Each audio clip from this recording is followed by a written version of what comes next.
What's going on, guys? Bit different type of review today. This is not for a guitar or an amp or a pedal or anything that I think most of you typically come to the channel for. This is for something a little bit different and something a little bit more important for me in not only recording music but also in helping create this content for you guys.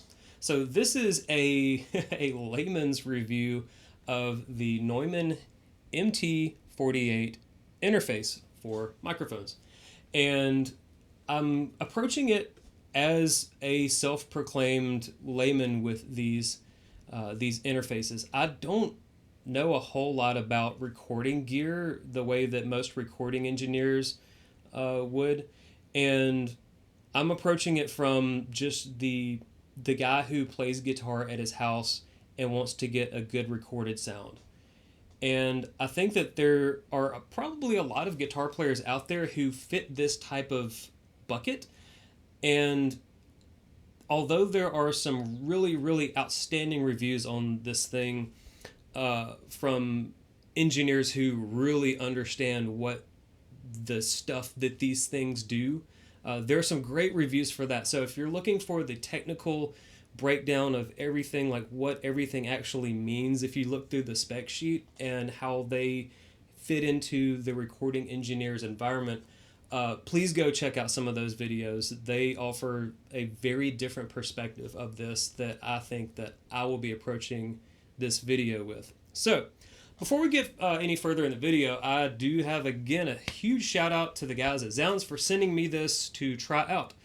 And boy, this was a huge upgrade compared to my Focusrite Scarlett 18i8 unit that I've been using for what seems like at least the last 10 plus years. I had it at our old house, which is about 10 years ago. So I've been using that thing for a decade, and at the price to performance, I think that it was a good buy. But it started having some problems with, like, random static would start to happen with the recorded sounds coming in, and it would essentially ruin a take. And if I was trying to do a gear video and all the static came in, I would have to do it all over again and just kind of cross my fingers and hope that the static didn't come back. Sometimes rebooting it would make it behave, but the sound quality differences aside compared to this, the static was really what was driving me up the wall with that unit. But I mean, it didn't start doing it until early this year. So 10 plus years of faithful service. I don't have any complaints with it.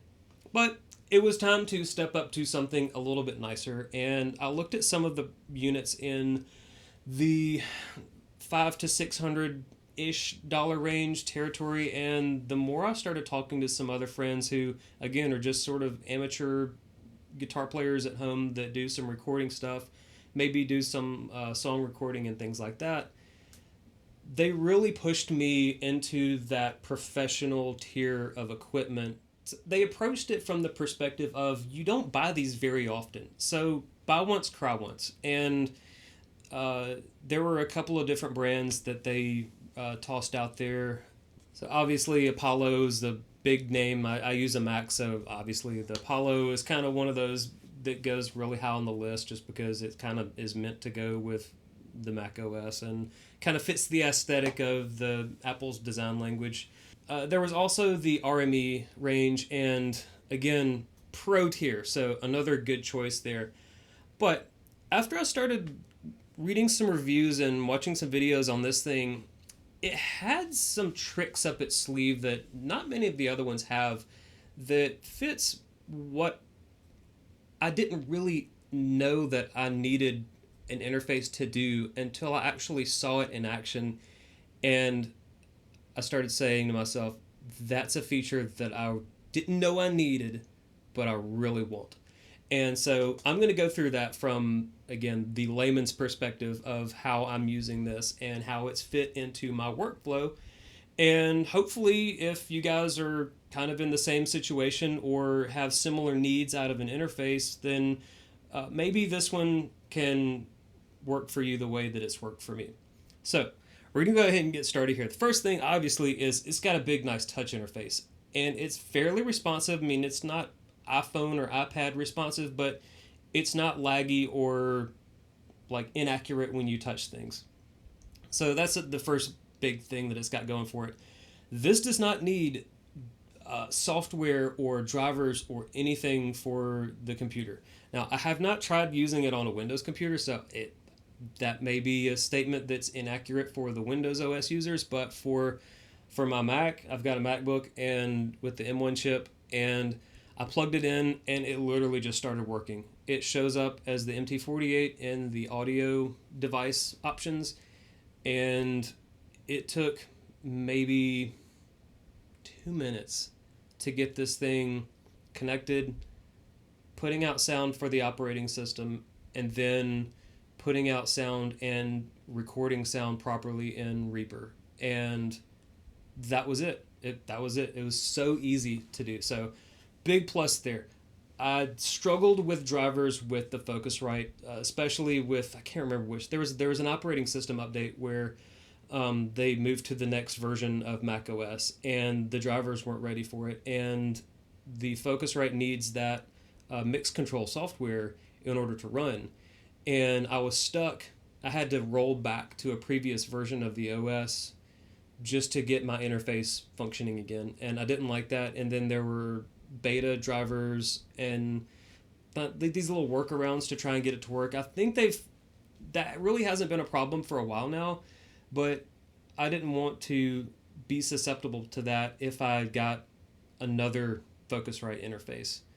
It's probably a fairly unfounded fear, but just based on past experience, I didn't want to have to go through that again.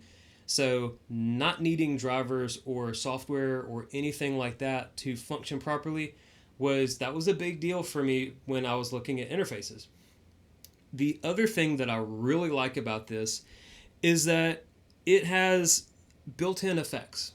Now, I have plenty of effects that I can use, but one way that I've used this that I didn't know that I needed it for this purpose was for acoustic duo gigs. This is a self-contained functioning mixer just sitting here as is. It doesn't need any companion laptop to mess with it to get it to sound right. You have your 4 input channels, you have the sliders, but you also have the built-in effects such as reverb, you have compression, and you have a very powerful EQ that you can use on all of your channels. And so what that means is I've got my vocal mic going into one input, I've got our singer's vocal mic going into another input, and then I've got my guitar going into one of these inputs down here. And although I don't have effects or compression on the guitar because my FM3 handles that, for the vocal mics, it's really nice to have a little room or hall reverb mixed in there, as well as some compression going on and some EQing. And we were able to get a killer sound coming out of this, and we ran it into a QSC K12.2 and my first generation ZLX 12, and got a great sound. And what's also neat is it's got this little mount right there, so you can mount it to a microphone stand and just have it sitting there on stage with you, and if you need to make adjustments on the fly, it's very fast. So that was a huge plus for me in my workflow that I didn't know I needed until I saw that this thing could do that, because before that, me and the guy that we play acoustic with, he's got an older, kind of like one of those like square head PAs that's powered, and we were using that. Works perfectly fine, but just walking in with this in like a little kind of Pelican type case with some of my camera gear, it was a really cool change of pace, and we got great results from it. So again, very easy to set up. It didn't require hardly anything to get going. You just plugged them in, tweaked the settings on each channel, and that was it, and it sounded great. So again, big plus there. Now, compared to my old Focusrite interface, there were two things that jumped out at me almost immediately when I started using this. The first thing was how much louder and clearer my Atom A7 monitors sounded. coming out of this compared to the Focusrite. I didn't know that it was going to make a difference in that way. I knew that, what was going in was going to hopefully sound much better. I didn't realize that what was going to come out of this thing was going to sound that much better than coming out of the Focusrite. I thought that, what comes out is what comes out, and that the monitors are what they are. But they are so much louder and clearer coming from this compared to the Focusrite. So that was the first thing I noticed. Just when I plugged it in, I wanted to get playback. And so I went to my default song for, if you guys don't know this, when I test out audio equipment, whether it's home theater, car, you name it, my go-to song is the song Coil by Opeth. And I think that aside from being an absolutely beautiful song, it's got so much going for it, whether it's a male vocal, a female vocal, the acoustic guitar, the woodwinds. It's got so much amazing sounds happening in it, and it sounds so much different than anything else they do. But it's one of those songs where I just love listening to that on something that sounds really great. And again, sending it through this into the Atoms, and sounded spectacular. And I knew it wasn't placebo because I still had the Focusrite plugged in at the time and swapping from back and forth, and it was a huge difference. So one more thing that I loved about that. All right, so we've talked about the big differences between the old interface and this new interface when it comes to sounds coming out of it. So what about sounds going into it? Well, on the spec sheet it says it's got 131 decibels of dynamic range. I'm not a recording engineer. What in the world does that mean? And does it make any significant impact on my workflow? So according to Google, that means that is the difference between the loudest and the quietest sound that this interface can process. And I believe what that translates to in layman speak is how loud of a sound coming from, say, a microphone or a modeler, what have you, how loud or quiet of a sound coming from one of those devices into this can this unit work with? And here's where the big difference for me happened. I noticed out of the gates when I recorded, I think the Jubilee was the first thing that I recorded through this thing, and I had the amp set a certain way, and I had the amp set a certain way, a certain volume, the microphone's a certain way, and the first thing that I noticed was how much quieter it was in this compared to the Focusrite. What I ended up doing was just slowly raising the input gain on this unit, and what I also realized was that the amp wasn't nearly as loud as it could be. It was just at a comfortable recording volume. What I discovered was that I could take this amp and crank it as loud as the amp could get, and this thing wasn't even breaking a sweat. It was not even close to peaking the levels.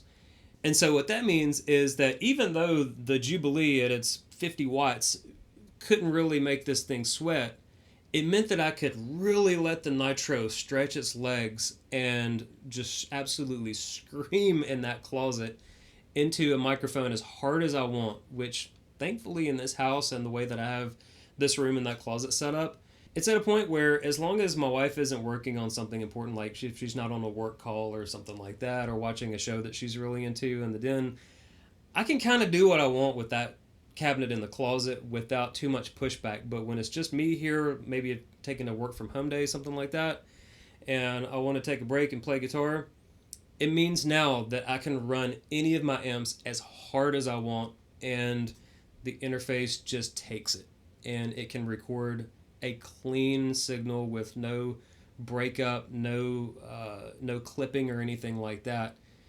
And that's a huge deal for me because I built this closet specifically with the intent to be able to avoid, like at my old house, I couldn't really crank up anything as loud as I really want to.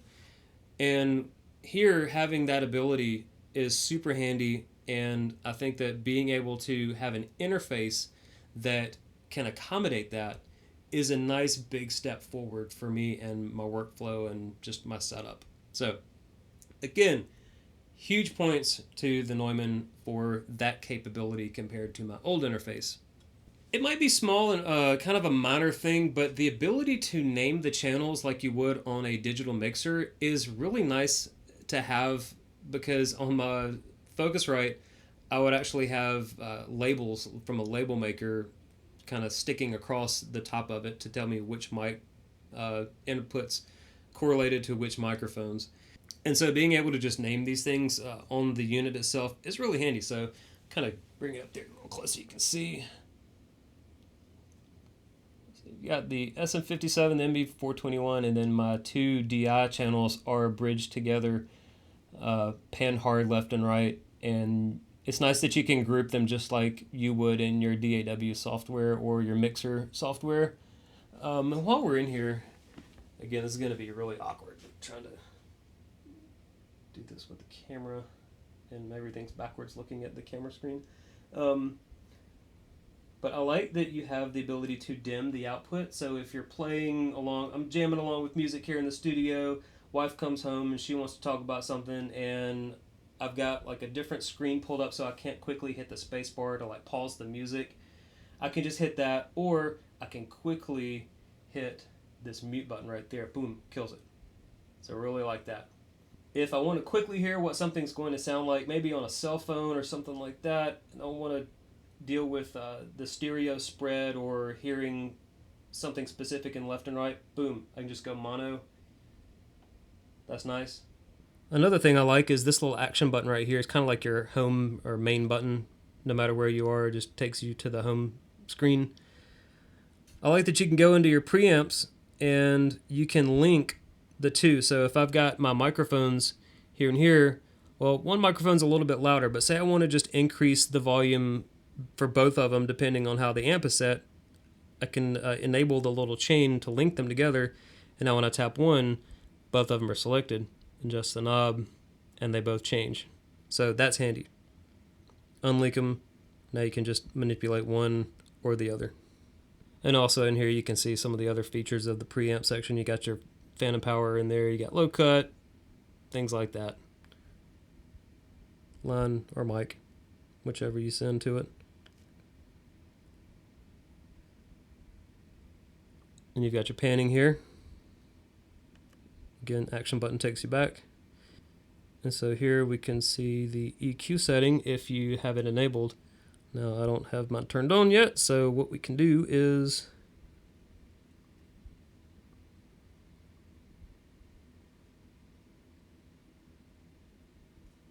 just like that, super easy. And if you want to kill the EQ, right there, and it's off. So again, home button takes you back. Dynamics right here. This is your compressor. Again, you've got your controls there. Turn it on, set up how you want it to, and turn it off. The reverb is a bit different. So the reverb actually has a knob here. So you can adjust it with the wheel there. Decrease, increase, whatever you want. Or turn it off. And the reverb here is kind of like your master amount of reverb that you get. And this is just the level of it in that specific channel. So what's nice is that you can have different reverb settings for different channels. Which again, playing live, using this thing as a microphone mixer for live performance, maybe I don't want as much reverb as our singer. Easy to set up. All right, we're going to take a look in the main menu real quick. The only thing I messed with is the snapshots. And it basically is just a kind of a save state for your settings. I've got one for live use for the acoustic thing. And I've got the other setting for when I'm here recording at the studio, and that's pretty much it. You just tap it, tell it to load all the settings, and you're done. Or if you want to save one, you just tap one of the unused boxes here, tell it to save the snapshot, and you're done. Alright, so that's kind of a closer look at kind of the fiddly bits and messing with the channels and how I use it. And there's so much more stuff to go into in the menus and all that. But I've shown you the stuff that I've actually gone and messed with. And again, there are other videos that go through all the extra settings that you didn't see a minute ago. There are videos that go much more in depth with all of that nitty gritty stuff. If you're interested in those types of things, by all means, go and check those out. Do all the research you want to really figure out what this thing can do and if it's the right interface for you. A couple of other just random little thoughts and observations and opinions on this. I really like the way this unit feels, even though I'm not like messing with the unit physically very much. It's all metal. It feels premium. It feels solid. It feels very well built. The knob that you do interact with, again, metal, feels really good. It has a lot of good weight and resistance to it, but not too much to where you have to really crank at it. It's smooth, but there's a good amount of resistance to it, and there's this little rubber O-ring around it right there. Come on, there you go. There's this little rubber O-ring, so even if you're not doing like this, as long as you got your finger up against it, like, it's a very smooth action to use this thing.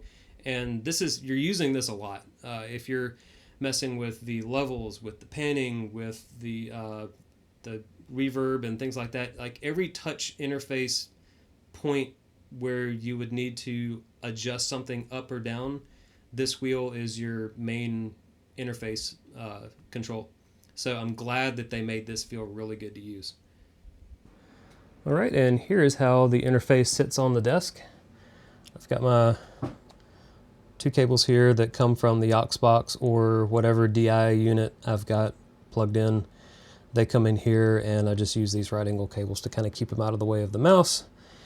And I've got the microphone inputs back here and the monitor outputs right there, as well as the power and USB signal to the computer cables right there. And that's pretty much how it sits. And I've actually made kind of a crude little styrofoam or packing foam mount that it kind of sits on, and it stays nice and snug on there, doesn't move around, and just kind of angles it up a little bit more for me to see. I'm sure somebody on Etsy can make a nice fancy like little wooden cradle that angles it up, but the styrofoam works for me. So yeah, that's kind of how I have it on the desk. So, in conclusion, I really, really, really like this interface. It's not too big. It fits on my desk in the perfect way that I want an interface to be. I don't have any rack equipment that I can mount a unit into, and I don't want something that has the controls on the front face of it the way that my Focusrite did. I had something similar to the little styrofoam things to kind of bring it up, but the problem that presented was that my computer monitor was at a level, the bottom of the monitor was at a level where the interface was pushing up against the bottom of the monitor to get it to kind of angled up to where I could see it and kind of mess with the input knobs of each channel and all that. So having everything facing up is really nice. So the form factor of the unit itself, I really like that. Lastly, I'm putting my money where my mouth is on this one. I paid for this, and I think that going forward, this is one of those investments in my studio that is going to allow me to create better sounding content for you guys. And along with some lighting upgrades and things like that for the channel, this was a big one that I've immediately noticed better sounding recordings, and it's just a way to help me produce better content for you guys. So for that reason, it was worth investing in this unit. Again, big shout out to the guys at Zzounds for allowing me the opportunity to try this thing out before, ultimately paying for it. There were a lot of other interfaces that I had on my list that I probably could have gotten by with that were a lot less expensive. But again, this is one of those buy once, cry once deals for me, where buy once, cry in maybe another 10 years. Who knows? But I think that Neumann really knocked it out of the park with this interface. And yes, there are better interfaces out there. There are interfaces that can probably sound better, that can do different things, that have more inputs on there. But for me and my workflow and what I need an interface to do, this thing ticked every single box. And I'm not thrilled that it had a nearly $2,000 price tag attached to it, but again, we don't buy these interfaces very often, and for me, the sound difference that I heard from this compared to my old interface, it's tremendous. It is so much better sounding, both coming in and going out, compared to my old interface, that I didn't want to take a chance on a cheaper interface and end up getting something that didn't sound as good. And it's one of those situations where once I heard this, I knew that if I plugged into a cheaper interface, I couldn't unhear how good this thing sounds. So the hype with this, for me at least, it's real. It's there. It does everything that they claim that it does. And for me and my workflow, it fits perfectly. So if you think that this might work out for you, I'll have an affiliate link for this in the video description. Again, using that affiliate code doesn't cost you anything extra, but it does help me and my channel. So any help there would be greatly appreciated. If you're not interested in buying a new interface today or in the near future, you can also help out the channel by hitting the subscribe button if you're not already subscribed. I know there are a lot of you guys that watch my videos that aren't subscribed, so every subscriber counts. I know it sounds cliche and dumb, but literally every subscriber counts. There are companies out there who look at that subscriber number and determine if you have enough subscribers, yes, we will send you something to showcase on your channel, or no, you've got some more growing to do before we consider you. So again, every subscriber counts, and if you guys aren't subscribed, hit the subscribe button. Greatly appreciated on my end. And I will catch you guys in the next video. Take care, guys. See ya.